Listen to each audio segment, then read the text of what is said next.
Some believe that since Islam supersedes both Judaism and Christianity, it has more rights to the Holy Land. After all, Surah 17 verse 1 of the Quran points to the Temple Mount being a place of worship for Muslims. How is this argument articulated? This is a complex and controversial question that involves different perspectives and interpretations of history, religion, and politics.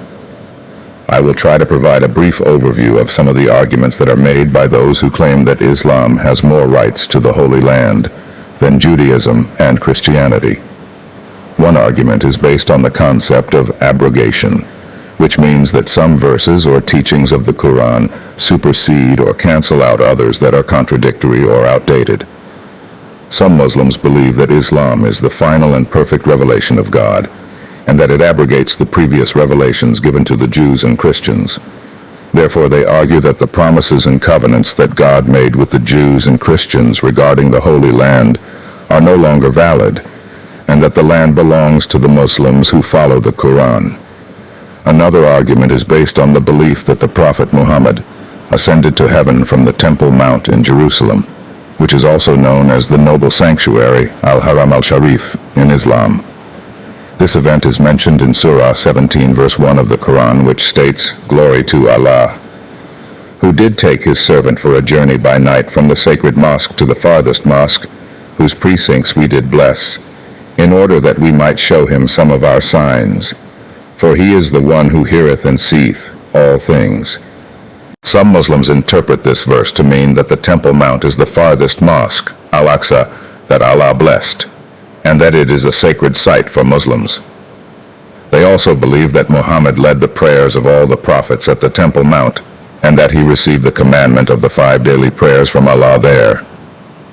Therefore, they argue that the Temple Mount is the third holiest site in Islam, after Mecca and Medina, and that it is the exclusive right of Muslims to worship there. A third argument is based on the historical and political events that shaped the region of the Holy Land.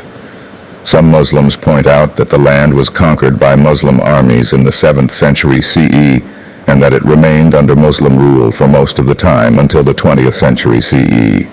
They claim that the Muslims established a civilization and culture that respected the rights and freedoms of the Jews and Christians who lived there, and that they protected the holy sites of all faiths. They also assert that the land was unjustly taken away from the Muslims by the colonial powers and the Zionist movement, and that the establishment of the State of Israel was a violation of international law and human rights. Therefore, they argue that the Muslims have a historical and legal claim to the land, and that they have a duty to liberate it from the occupation and oppression of the Israelis. These are some of the arguments that are made by those who believe that Islam has more rights to the Holy Land than Judaism and Christianity.